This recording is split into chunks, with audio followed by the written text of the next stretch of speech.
Assalamualaikum warahmatullahi wabarakatuh. Apa kabar para sahabat semua? Mudah-mudahan kalian senantiasa sehat dan senantiasa dimudahkan urusan kalian. Kali ini Rumah Cerita akan menghadirkan sebuah cerita kiriman dari Ferdinand. Cerita kiriman dari Ferdinand ini berjudul Terjebak di Alam Gaib. Namun sebelum Toto membacakan cerita ini, para sahabat semua silahkan subscribe dulu channel ini, karena nanti para sahabat akan mendapatkan notifikasi jika channel ini telah cerita terbaru. Cerita seram dimulai.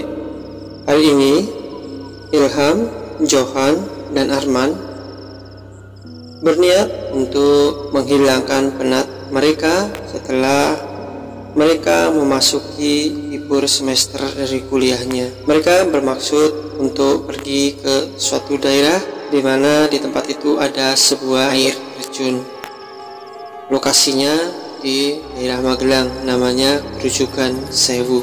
Ya, disebut Grujugan Sewu karena memang saat itu ada banyak sekali air terjun yang ada di tempat itu, dan saking banyaknya sampai dibilang 1000, dan dalam bahasa Jawa 1000 itu 1000, makanya disebut Grujugan Sewu. Siang itu mereka berangkat ke Grujugan Sewu sekitar jam 1 siang.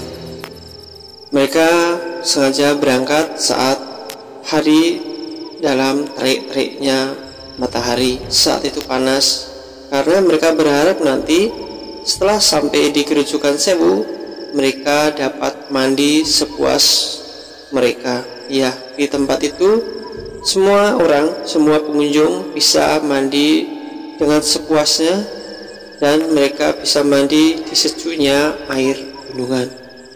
Dalam perjalanan menuju Grujugan Sewu ini, mereka ternyata menemukan beberapa kejadian aneh. Dari kampung mereka menuju ke Grujugan Sewu ini jaraknya sekitar 5 km. Saat mereka berada di tengah perjalanan siang itu, ban motor yang mereka kendarai saat itu, mereka menggunakan 2 motor, bannya kempes semua dan dalam waktu yang bersamaan. Dan menurut Ilham, ini merupakan sebuah firasat yang tidak bagus untuk memulai sebuah perjalanan. Dan hampir saja saat itu acara perjalanan ini dibatalkan oleh mereka. Namun Johan ternyata saat itu sedikit membujuk Ilham supaya mereka terus melanjutkan perjalanannya. Ilham pun akhirnya menuruti permintaan Johan dan mereka meneruskan perjalanannya. Hingga sekitar 1 jam kemudian mereka sampai di sekitar Grujugan Sewu. Ya, memang walaupun jaraknya hanya sekitar 5 atau 6 kilo, namun karena medannya cukup terjal dan medan di kampung, makanya mereka menempuh jarak ini dengan waktu yang lumayan lama, karena memang medannya yang tidak bersahabat. Sekitar jam 2:30 siang mereka akhirnya sampai di Grujugan Sewu. Dan di Grujugan Sewu ini mereka akhirnya turun melalui sebuah jalan setapak yang sengaja dibuat oleh penduduk sekitar. Saat mereka hendak di jalan setapak ini, ketika mereka telah melangkah beberapa puluh meter, tiba-tiba mereka didatangi oleh seorang kakek-kakek yang mereka tidak tahu kakek-kakek ini berasal dari mana. Tunggu, stop li, stop. Ojo diteruski, wis bali wae, kata kakek itu, yang bila diterjemahkan dalam bahasa Indonesia, sudah, jangan diteruskan, kamu lebih baik kembali saja, kata kakek itu. Namun ketika Ilham bertanya apa maksud dari kakek itu, kenapa beliau melarang mereka untuk meneruskan perjalanan, kakek ini menjawabnya dengan tidak jelas. Yang penting jangan kamu teruskan. Itu bukanlah tempatnya kamu. Sudah, kamu lebih baik pulang. Namun Arman, Johan, dan Ilham rupanya tidak mengindahkan peringatan dari kakek itu, karena mereka sudah merasa pergi jauh-jauh dari kampung mereka untuk menuju ke tempat itu. Masa iya perjalanan yang sudah cukup memakan waktu ini dibatalkan begitu saja, dan mereka harus pulang ke kampung mereka tanpa menikmati keindahan dari Grojogan Sewu. Tiga orang pemuda ini meneruskan langkahnya menuju ke bawah. Mereka kini telah berada di tepian air terjun. Siang itu yang begitu terik membuat suasana di tempat itu menjadi sedemikian indahnya. Namun karena mereka dekat dengan air terjun, mereka tidak merasa kepanasan, bahkan mereka merasakan sebuah kesejukan karena udara yang ada saat itu tercampur dengan uap air, sehingga udara yang ada saat itu menjadi segar dan tidak membuat mereka kepanasan. Tak lama kemudian, saat itu Johan melihat seolah-olah ada seseorang yang memanggil mereka dari arah air terjun. Siang itu memang orang yang berkunjung ke air terjun itu tidak begitu banyak, hanya sekitar 10 atau 12 orang yang ada di tempat itu, sehingga suasana saat itu cukup sepi untuk sebuah lokasi wisata. Johan kemudian berkata kepada Ilham dan Arman, "Man, kok kayaknya ada orang manggil-manggil kita ya? Siapa ya?" kata Johan. Dan ketika Ilham dan Arman menengok, ternyata saat itu telah ada seseorang yang melambaikan tangannya ke arah mereka. Ketiga orang pemuda itu lalu berjalan mendekati ke arah orang yang tampak melambaikan tangan itu. Ini posisi mereka semakin mendekat ke arah orang yang melambaikan tangan itu. Sini mas, kata orang yang melambaikan tangan itu. Ketiga pemuda itu kemudian semakin mendekat ke arah bapak-bapak yang memanggil mereka. Tiba-tiba saat itu datang sebuah kabut bergulung-gulung yang sedemikian tebal memenuhi tempat itu.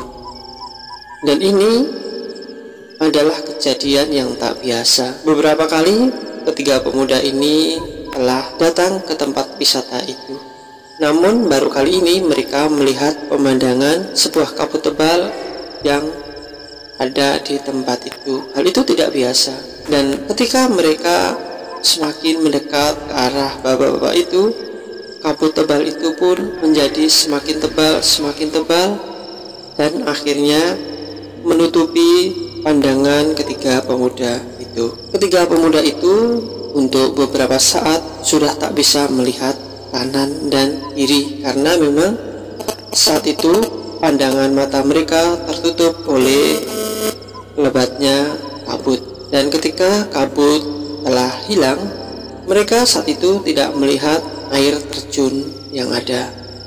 Bahkan mereka saat itu melihat sebuah perkampungan yang sedemikian ramainya. Lah, kok ini malah kayak kita ke pasar, kata Ilham kepada Johan. Johan saat itu pun hanya termangu-mangu dan merasa terheran-heran, apalagi Arman yang saat itu sampai mengucek-ngucek kedua matanya sebagai pertanda bahwa dia tidak percaya dengan apa yang dilihatnya saat itu. Kok kita sampai sini, kan? Aduh, kesasar nih kita. Ya balik lagi, balik. Kita ke danau lagi, kata Arman kepada Ilham dan Johan.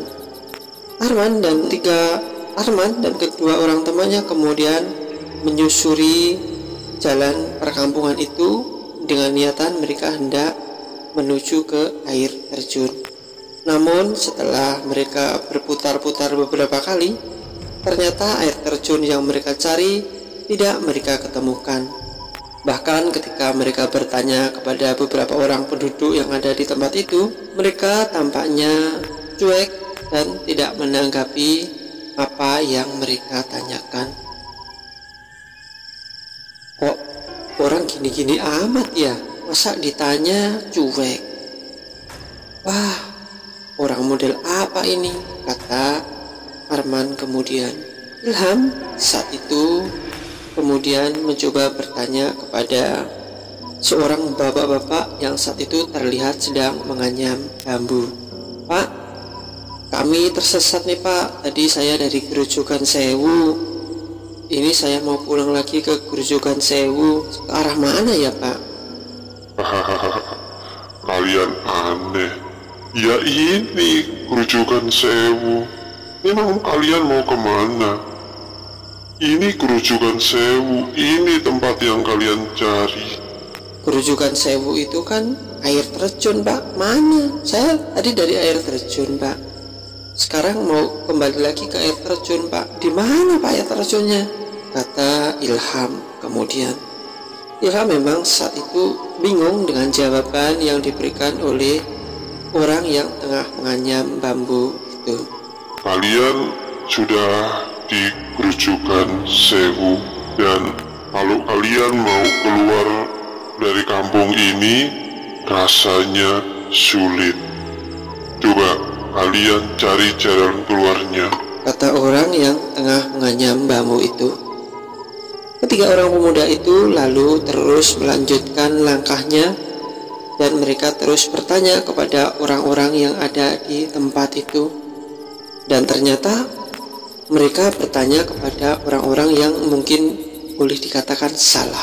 Orang-orang ini menjawab dengan sesuka hati mereka, dan yang aneh ternyata orang-orang yang ada di tempat ini semuanya banyak yang menjalankan rutinitas yang sama dengan yang lainnya. Karena ketika mereka berjalan kurang lebih 50 meter, mereka melihat lagi orang yang menganyam bambu. Dan ketika dilihat, ternyata bapak-bapak ini sama persis dengan bapak-bapak yang tadi menganyam bambu juga.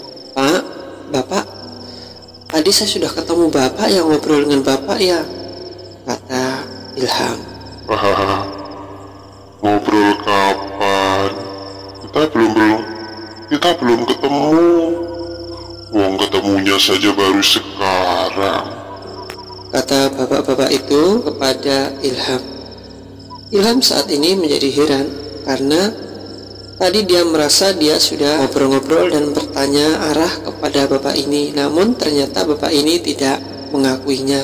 Dan memang menurut logika memang harusnya bapak ini berbeda dengan bapak yang tadi, karena dia telah berjalan kurang lebih 10 menit dan baru bertemu dengan bapak ini lagi. Namun rupa dan bentuk bapak ini memang sama persis dengan bapak yang tadi ditemuinya di tempat tadi. Pak, ini kampung apa sih Pak? Kok saya jadi bingung nih Pak? Ini namanya kampung Grojogan Sewu, paham? Kata bapak itu sambil sedikit memicingkan matanya. Ilham saat itu kemudian beranjak meninggalkan bapak-bapak itu dan berjalan lagi ke depan kurang lebih 100 meter karena dia tidak mau melihat bapak-bapak ini marah kepadanya. Namun ketika dia berjalan kurang lebih 100 meter, dia kembali lagi melihat sosok bapak-bapak ini pun telah saat itu tengah menganyam bambu. Ilham saat itu tidak berani bertanya kepada bapak-bapak itu. Kemudian Ilham bertanya kepada bapak itu, Pak, kok di sini para penganyam bambunya wajahnya mirip semua ya dengan bapak? Saya di sana, di sini sama persis Pak orangnya dengan bapak Pak. Mohon maaf Pak. Iya, ya inilah kehidupan di sini. Banyak sama, tapi beda juga. Soalnya kami kan beda, kata sosok itu kepada Ilham dan teman-temannya. Ilham saat itu kemudian mencoba meneruskan langkahnya ke depan dan dia saat itu melihat sebuah warung kopi. Ilham kemudian berhenti sejenak untuk meminum kopi. Johan, Arman, istirahat dulu, kita minum kopi mumpung ada warung. Dan ketika duduk di warung kopi itu, Ilham melihat beberapa penampakan seperti halnya bapak-bapak penganyam bambu. Saat itu ada kurang lebih 4 atau 5 orang bapak-bapak penganyam bambu. Mereka memakai pakaian khas Jawa namanya baju lurik, baju yang garis-garis. Kemudian ketika mereka hendak meminum kopi, ternyata kopi yang ada di tempat ini rasanya berbeda. Berbeda dengan kopi-kopi yang biasa mereka minum. Kopi yang ada di tempat ini rasanya agak sepet-sepet gimana, jadi seperti mirip teh, tapi teh ini sudah kadaluarsa, sudah basi. Tapi di sini disebutnya dengan kopi karena saat itu terlihat beberapa bapak-bapak juga tengah menikmati minuman mereka. Namun bagi Ilham dan kedua orang temannya, ternyata minuman ini tidak cocok dengan selera mereka. Kemudian mereka membayar minuman ini dan mereka melanjutkan langkahnya. Dan ketika mereka hendak melanjutkan langkahnya, tiba-tiba saat itu datang seorang bapak-bapak mirip seperti ustadz. Berhenti, kalian jangan diteruskan langkahnya. Berhenti dulu, kata bapak-bapak itu kepada Ilham dan kedua orang temannya. Ilham kemudian menuruti apa yang dikatakan bapak-bapak itu. Ilham tampak berhenti dan mengajak kedua orang temannya untuk berhenti sejenak. Berhenti sejenak ini, kayaknya ada ustadz, siapa tahu beliau bisa membantu kita. kalian telah salah jalan, kalian telah salah melangkah. Ini bukan alam kalian. Alhamdulillah, kalian bisa ketemu dengan aku. Kalau kalian tidak ketemu dengan aku, maka repot. Kamu bisa terkurung di sini selamanya. Kalau begitu, coba kamu gandeng tanganku dan kalian saling bergandengan. Ayo, aku tuntun kalian untuk bisa keluar dari tempat ini. Ini bukan tempat kalian. Dan aku sarankan kalian nanti cepat-cepat pulang kembali ke rumah kalian, kata bapak-bapak yang berpakaian mirip seorang ustadz itu. Lalu Ilham menggandeng tangan sang ustadz dan Johan dan Arman kemudian menggandeng tangannya Ilham. Saat itu mereka berjalan beriringan 4 orang. Dan saat itu mereka mendengar gelak tawa dari penduduk setempat. Mereka juga saat itu merasakan angin semilir yang terus menyentuh kulit mereka. Suara tawa dari masyarakat sekitar itu demikian membahana, dan ini membuat mereka terheran-heran. Lalu mereka bertanya kepada sang ustadz, "Tat, ini ada apa Tat? Kok kayaknya kita diketawakan Tat sama orang-orang?" Sudah, gak usah dipikirkan. Utamanya adalah kalian keluar dari tempat ini dan kalian melanjutkan hidup kalian. Ini bukan alam kalian. Ketahuilah, ini adalah alamnya makhluk gaib. Ini bukan alam kalian. Dan mereka kemudian berjalan kurang lebih 20 menit mereka berjalan, dan saat berjalan mereka masih terus dicibir dan diketawakan oleh penduduk yang ada di tempat itu. Ketika sudah sekitar 20 menit mereka berjalan, saat itu mereka merasakan badan mereka dingin, dan Masya Allah, ternyata saat ini mereka telah berada di permukaan air terjun.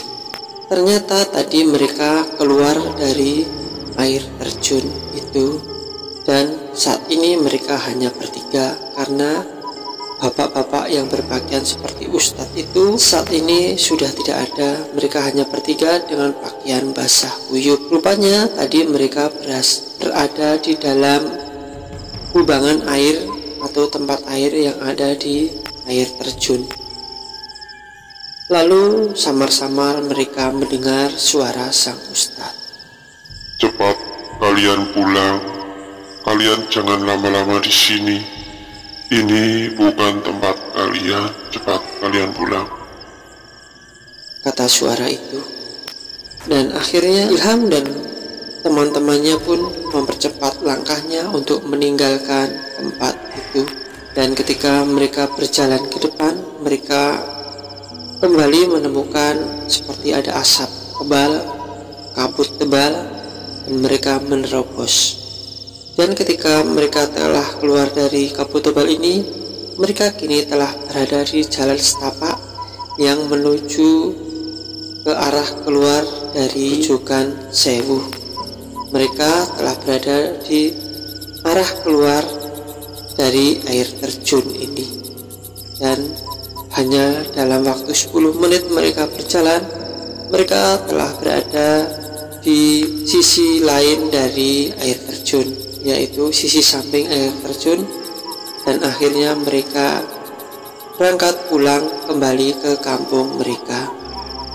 Dan saat itu tak henti-hentinya Ilham, Johan, dan Arman mengucapkan rasa syukur karena mereka telah terbebas dari alam yang seharusnya tidak mereka jejaki. Dan apabila tidak ada ustadz yang menolong itu, tidak tahulah nasib mereka akan seperti apa. Mereka kemudian selamat dan pulang kembali ke kampung mereka dalam keadaan yang baik-baik saja dan tak kurang suatu apapun. Nah, itulah cerita kiriman dari Ferdinand. Mudah-mudahan cerita ini menghibur para sahabat semua.